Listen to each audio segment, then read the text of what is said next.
Shalom dan selamat datang. Selamat bergabung dalam pelajaran Sekolah Sabat bersama dengan Little Strength Ministry. Senang sekali bisa kembali lagi membuka firman Tuhan dan belajar bersama-sama dengan Anda. Semoga kita sudah mempersiapkan hati dan pikiran kita untuk mempelajari firman Tuhan melalui pelajaran Sekolah Sabat. Di mana judul pelajaran minggu ini adalah menghidupkan hukum. Pelajaran kita, pelajaran yang ke-9, menghidupkan hukum. Dan seperti biasanya sebelum kita mulai belajar, mari kita sama-sama berdoa. Bapa kami dalam surga, kami datang kepadamu Tuhan. Kami memohon hikmat dan kebijaksanaan dari surga melalui Roh Suci-Mu untuk menerangi hati kami ketika kami mempelajari firman Tuhan melalui pelajaran Sekolah Sabat. Bukakan hati kami Tuhan untuk mengerti maksud dan rencana Tuhan melalui pelajaran ini. Terima kasih Tuhan, dalam nama Tuhan Yesus kami berdoa. Amin.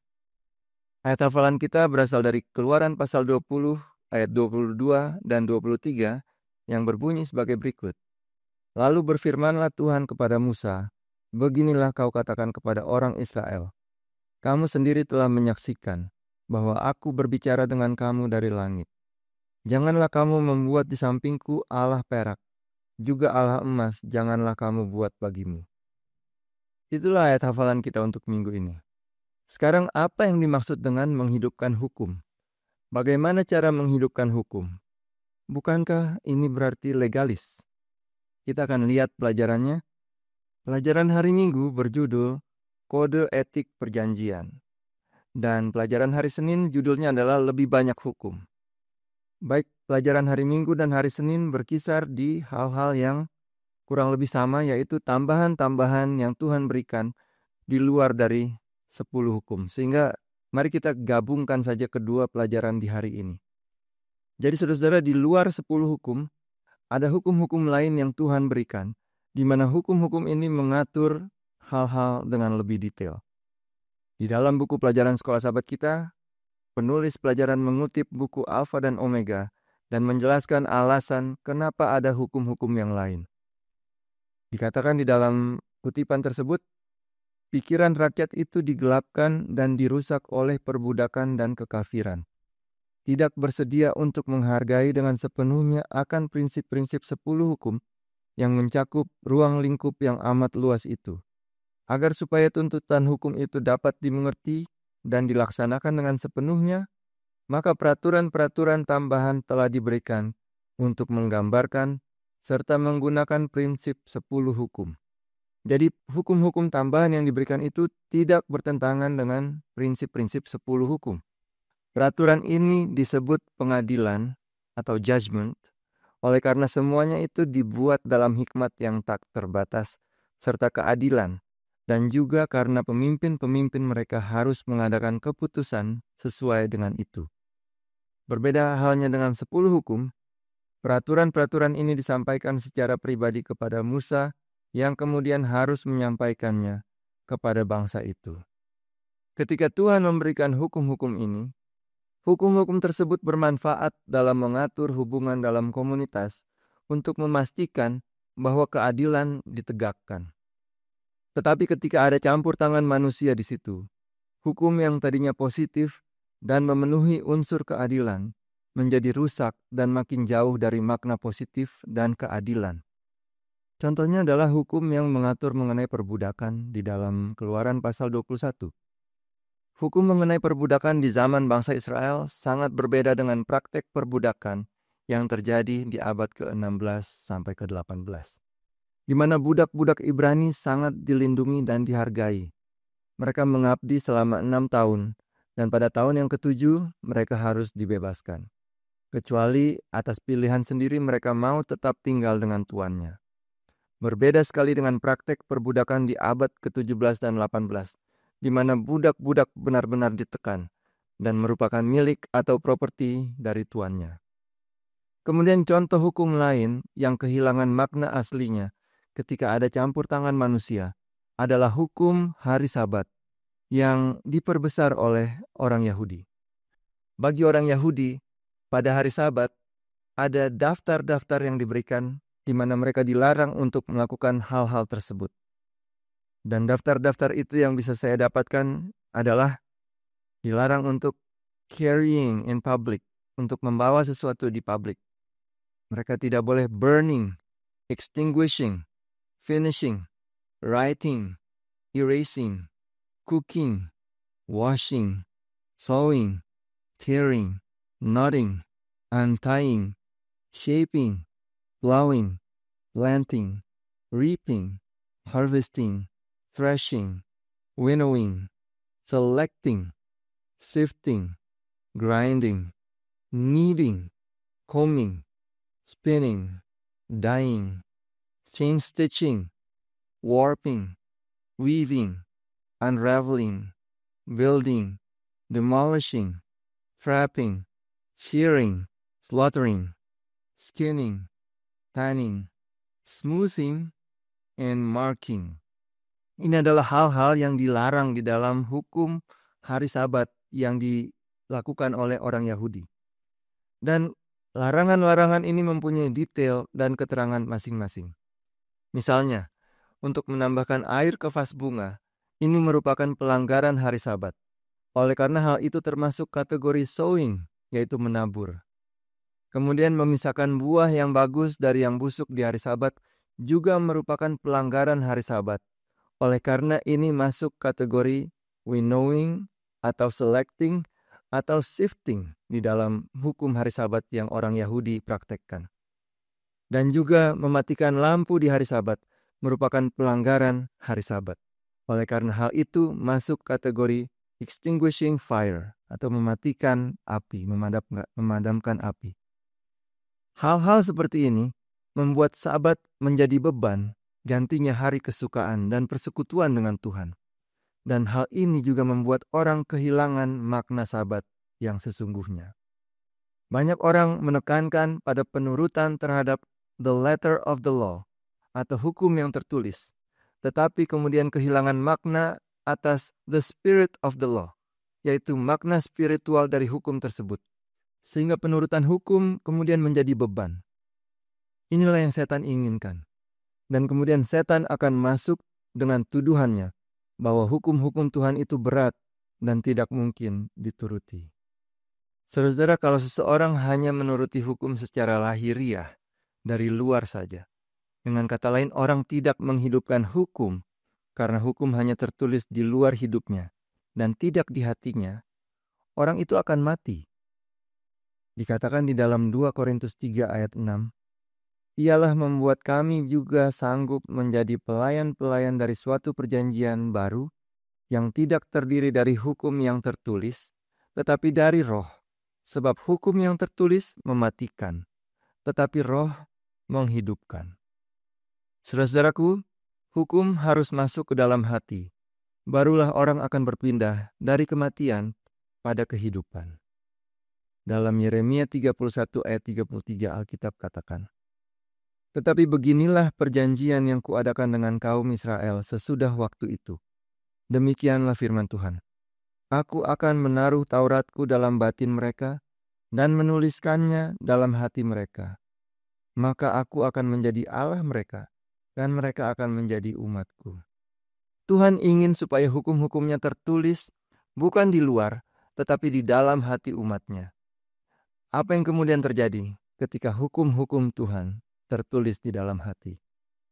Buku dan pasal yang sama di dalam ayat 34 katakan, Dan tidak usah lagi orang mengajar sesamanya atau mengajar saudaranya dengan mengatakan, Kenallah Tuhan, sebab mereka semua, besar kecil, akan mengenal aku. Demikianlah firman Tuhan, sebab aku akan mengampuni kesalahan mereka dan tidak lagi mengingat dosa mereka. Jadi ketika hukum Tuhan tertulis dalam hati, orang tidak perlu lagi diingat-ingatkan.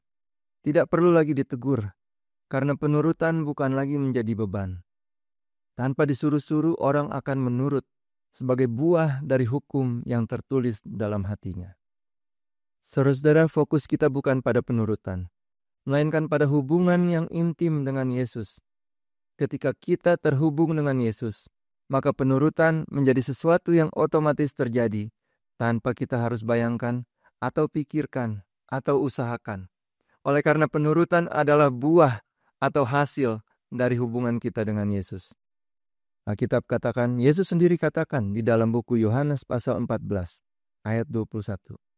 Barang siapa memegang perintahku dan melakukannya, dialah yang mengasihi aku. Dan barang siapa mengasihi aku, ia akan dikasihi oleh Bapa-Ku. Dan aku pun akan mengasihi dia, dan akan menyatakan diriku kepadanya. Ayat 23, jawab Yesus, jika seorang mengasihi aku, ia akan menuruti firman-Ku. Jadi penurutan terhadap perintah, atau firman, atau hukum-hukum, semuanya ini sinonim, adalah bukti bahwa kita mengasihi Yesus. Sehingga ketika kita mengasihi Yesus, tanpa kita harus berfokus di situ, maka penurutan adalah buah-buahnya. Kebalikannya bagaimana? Di dalam Yohanes 14 ayat 24. Barang siapa tidak mengasihi aku, ia tidak menuruti firman-Ku. Saudara-saudara, ada hubungan yang erat antara kasih terhadap Tuhan dengan penurutan. Jadi kalau ada yang katakan bahwa hukum-hukum Tuhan sudah dipakukan di salib atau sudah digenapi oleh kematian Yesus, yang digenapi adalah hukum-hukum upacara yang melambangkan kematian Yesus di salib. Tetapi hukum moral atau 10 hukum tetap berlaku. Dan itu bukan saja berlaku hanya untuk orang Yahudi. Sehingga kalau orang katakan bahwa hukum moral tidak berlaku lagi oleh kematian Yesus, itu adalah ajaran yang menyesatkan. Sudah pasti berasal dari setan. Karena setan benci terhadap hukum-hukum Tuhan. Raja Daud katakan di dalam Mazmur 40 ayat 9, aku suka melakukan kehendak-Mu ya Allahku. Taurat-Mu atau hukum-Mu atau hukum Tuhan ada dalam dadaku, yaitu di dalam hatinya.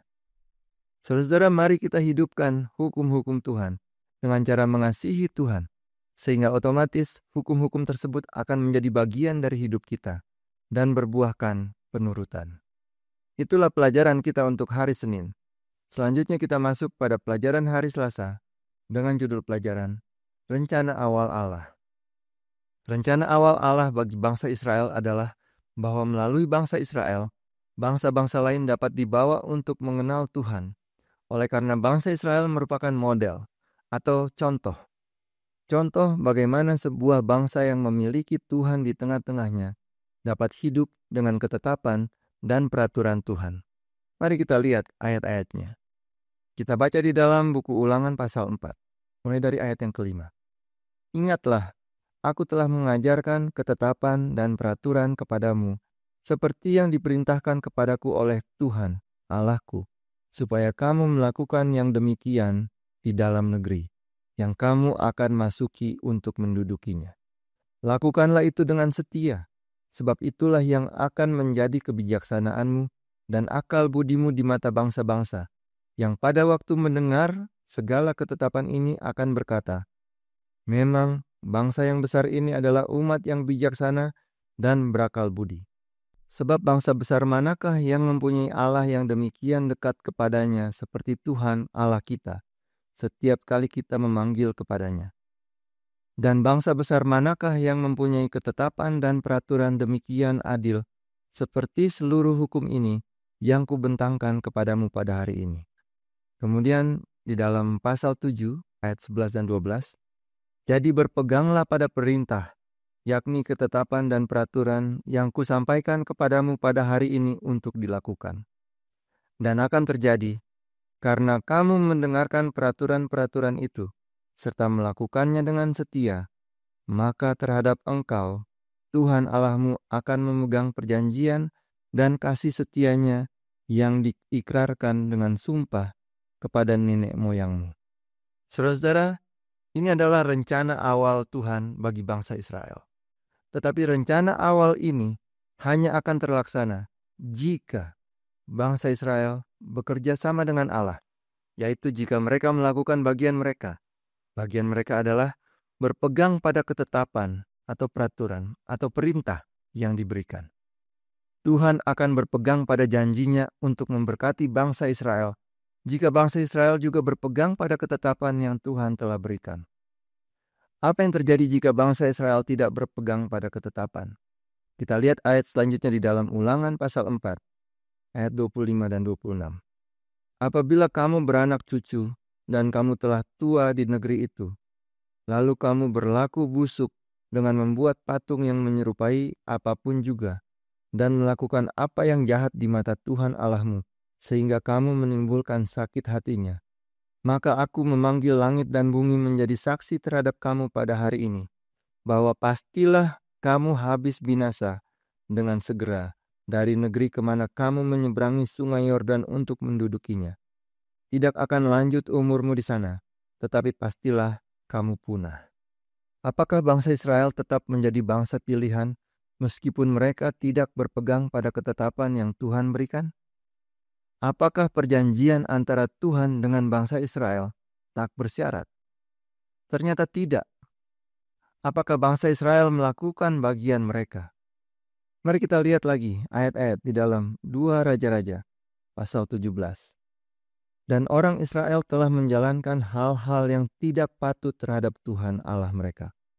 Mereka mendirikan bukit-bukit pengorbanan dimanapun mereka diam, baik dekat menara penjagaan maupun di kota yang berkubu.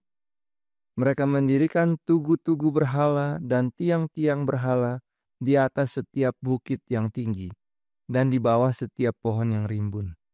Di sana, di atas segala bukit itu, mereka membakar korban seperti bangsa-bangsa yang telah diangkut Tuhan tertawan dari depan mereka. Mereka melakukan hal-hal yang jahat, sehingga mereka menimbulkan sakit hati Tuhan. Mereka beribadah kepada berhala-berhala, walaupun Tuhan telah berfirman kepada mereka, "Janganlah kamu berbuat seperti itu." Tuhan telah memperingatkan kepada orang Israel dan kepada orang Yehuda dengan perantaraan semua nabi dan semua tukang tilik, "Berbaliklah kamu daripada jalan-jalanmu yang jahat itu, dan tetaplah ikuti segala perintah dan ketetapanku sesuai dengan undang-undang yang telah kuperintahkan kepada nenek moyangmu dan yang telah kusampaikan kepada mereka dengan perantaraan hamba-hambaku para nabi." Tetapi mereka tidak mau mendengarkan, melainkan mereka menegarkan tengkuknya, seperti nenek moyangnya yang tidak percaya kepada Tuhan Allah mereka. Mereka menolak ketetapannya dan perjanjiannya yang telah diadakan dengan nenek moyang mereka, juga peraturan-peraturan yang telah diperingatkannya kepada mereka. Mereka mengikuti dewa kesia-siaan, sehingga mereka mengikuti bangsa-bangsa yang di sekeliling mereka, walaupun Tuhan telah memerintahkan kepada mereka, "Janganlah berbuat seperti mereka itu." Bangsa Israel menolak untuk berpegang pada perjanjian mereka dengan Tuhan. Berulang-ulang mereka menunjukkan pemberontakan mereka terhadap hukum-hukum Tuhan, yang merupakan perjanjian antara bangsa Israel dengan Tuhan. Perhatikan selanjutnya percakapan antara bangsa Israel dengan Yesus. Di dalam Yohanes pasal 8. Maka katanya kepada orang-orang Yahudi yang percaya kepadanya. Jadi ini adalah percakapan antara Tuhan Yesus dengan orang-orang Yahudi. "Jikalau kamu tetap dalam firman-Ku, kamu benar-benar adalah murid-Ku. Dan kamu akan mengetahui kebenaran, dan kebenaran itu akan memerdekakan kamu." Perhatikan ayat selanjutnya. Jawab orang Yahudi kepada Tuhan Yesus, "Kami adalah keturunan Abraham dan tidak pernah menjadi hamba siapapun. Bagaimana engkau dapat berkata kamu akan merdeka?" Kemudian Yesus menjawab. Jawab Yesus kepada mereka, "Aku berkata kepadamu, sesungguhnya setiap orang yang berbuat dosa adalah hamba dosa." Dan mereka menjawab Yesus kembali. Jawab mereka kepadanya, "Bapa kami ialah Abraham." Kata Yesus kepada mereka, "Jikalau sekiranya kamu anak-anak Abraham, tentulah kamu mengerjakan pekerjaan yang dikerjakan oleh Abraham. Tetapi yang kamu kerjakan ialah berusaha membunuh aku. Aku seorang yang mengatakan kebenaran kepadamu, yaitu kebenaran yang kudengar dari Allah. Pekerjaan yang demikian tidak dikerjakan oleh Abraham. Kamu mengerjakan pekerjaan bapamu sendiri." Kemudian mereka menjawab Yesus. Jawab mereka, "Kami tidak dilahirkan dari zina. Bapa kami satu, yaitu Allah." Yesus menjawab di dalam ayat selanjutnya, "Jikalau Allah adalah Bapamu, kamu akan mengasihi aku, sebab aku keluar dan datang dari Allah, dan aku datang bukan atas kehendakku sendiri, melainkan Dialah yang mengutus aku." Tuhan Yesus begitu heran akan kekerasan hati daripada orang-orang Yahudi ini dan ketidakmengertian mereka, Sehingga Tuhan Yesus katakan di dalam ayat selanjutnya, apakah sebabnya kamu tidak mengerti bahasaku? Sebab kamu tidak dapat menangkap firmanku. Barulah di dalam ayat 44 Tuhan Yesus katakan kepada orang-orang Israel ini, iblislah yang menjadi bapamu, dan kamu ingin melakukan keinginan-keinginan bapamu. Ia adalah pembunuh manusia sejak semula dan tidak hidup dalam kebenaran. Sebab di dalam dia tidak ada kebenaran. Apabila ia berkata dusta, ia berkata atas kehendaknya sendiri. Sebab ia adalah pendusta dan bapa segala dusta. Luar biasa ketidakmengertian dan kekerasan hati bangsa Israel. Mereka merasa bahwa karena mereka adalah keturunan Abraham, maka merekalah orang Israel sejati, dan Allah adalah bapa mereka. Tetapi Yesus katakan kepada orang Israel itu, bahwa iblislah yang menjadi bapamu. Saudara, Tuhan Yesus meratap ketika melihat kehancuran Yerusalem, kehancuran orang-orang Yahudi, dan kehancuran bait suci Allah yang berada di Yerusalem. Di dalam Matius pasal 23 ayat 37 dan 38, kita dengar ratapan Yesus. Yerusalem, Yerusalem, engkau yang membunuh nabi-nabi dan melempari dengan batu orang-orang yang diutus kepadamu. Berkali-kali aku rindu mengumpulkan anak-anakmu sama seperti induk ayam mengumpulkan anak-anaknya di bawah sayapnya. Tapi kamu tidak mau. Lihatlah, rumahmu ini akan ditinggalkan dan menjadi sunyi. Itulah yang kemudian terjadi kepada orang-orang Yahudi. Kalau begitu bagaimana dengan perjanjian Allah dengan Abraham? Di dalam Roma pasal 9, kita bisa baca ayat 6 sampai dengan 8. Akan tetapi firman Allah tidak mungkin gagal. Sebab tidak semua orang yang berasal dari Israel adalah orang Israel. Dan juga tidak semua yang terhitung keturunan Abraham adalah anak Abraham. Tetapi yang berasal dari Ishak yang akan disebut keturunanmu. Artinya, bukan anak-anak menurut daging adalah anak-anak Allah, tetapi anak-anak perjanjian yang disebut keturunan yang benar. Saudara-saudara, rencana awal Tuhan bagi bangsa Israel adalah untuk menjadi bangsa yang berpegang pada ketetapan-ketetapan Tuhan. Dan dengan demikian, mereka seharusnya memperkenalkan Tuhan kepada bangsa-bangsa lain. Tetapi dalam perjalanannya, bangsa Israel tidak berpegang pada perjanjian dengan Tuhan. Saudaraku, kalau Tuhan menghargai kebebasan memilih setiap individu dan setiap bangsa, maka Tuhan juga harus menghargai kebebasan memilih dari bangsa Israel. Tuhan tidak bisa memaksa bangsa Israel untuk memilih Dia, kalau itu bukan pilihan mereka. Dan Tuhan tidak akan memodifikasi hukum dan peraturannya untuk bangsa Israel. Tetapi Tuhan membangkitkan bangsa Israel rohani, yaitu orang-orang yang rindu untuk berpegang pada ketetapan dan pada hukumnya. Itulah pelajaran untuk hari Selasa. Pelajaran selanjutnya, hari Rabu, dengan judul Mata Ganti Mata. Tetapi pelajaran hari Kamis berjudul Pembalasan. Saudara-saudara, pelajaran hari Rabu dan Kamis masih berkisar juga pada hal yang serupa, yaitu pembalasan. Jadi saya akan gabungkan pelajaran untuk 2 hari ini. Kalau dikatakan pembalasan, maka siapa yang harus membalas? Apakah kita diizinkan untuk menegakkan keadilan dengan cara sendiri? Apakah Tuhan adalah Tuhan yang kejam? Kenapa Tuhan memberikan perintah mata ganti mata?